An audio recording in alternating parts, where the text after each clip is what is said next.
La présidentielle a très vite été évacuée. Immédiatement, les commentaires sont passés aux tractations politiciennes, aux législatives.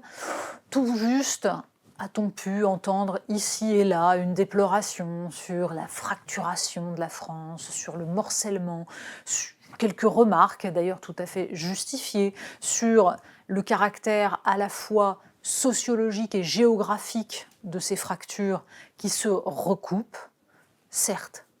Mais encore faut-il aller un petit peu plus loin. Et le constat est finalement beaucoup plus inquiétant.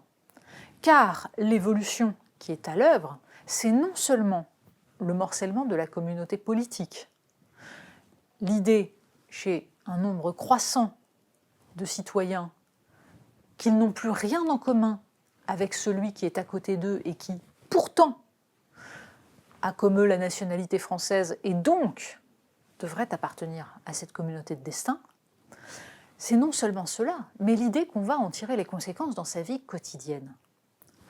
Et c'est l'objet de toute l'enquête de Marianne cette semaine.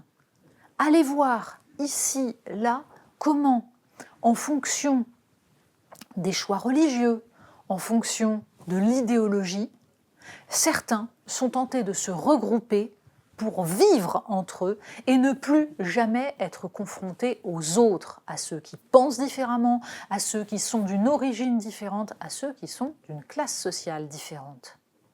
Ghetto de riches, à Marne-la-Coquette, où tout est fait pour que jamais on ne croise la pauvreté, pour que jamais quelqu'un d'extérieur ne puisse à un moment donné s'infiltrer. Un monde idyllique, magique, où tout est propre, où tout est calme, où tout est beau. Mais c'est aussi ce projet, à l'île Bouchard, en Indre-et-Loire, avorté, mais qui pourrait donner lieu à d'autres, d'une communauté, d'un lotissement pour familles catholiques. C'est surtout ces lieux où se rejoignent, où vivent ensemble, par exemple, des chrétiens décroissants, tendance revue limite, tout à fait respectable, où l'on décide de vivre selon ses convictions, selon une certaine vision du retour à la terre, mais en partant du principe qu'il faut pour cela être autonome. L'autonomie doit se penser, certes, à l'échelle individuelle et collective, mais non pas comme une fracture, non pas comme une façon d'évacuer l'autre.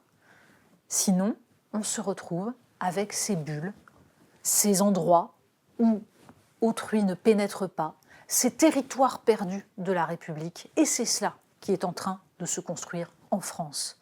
Hameaux salafistes, hameaux catholiques, hameaux gauchistes, hameaux masculinistes d'extrême droite, tout petit à petit se conjugue pour que les différences idéologiques deviennent des différences géographiques, pour que la France soit un puzzle de communautés et non plus une nation, c'est-à-dire un peuple constitué de citoyens qui vont décider ensemble de leur destin.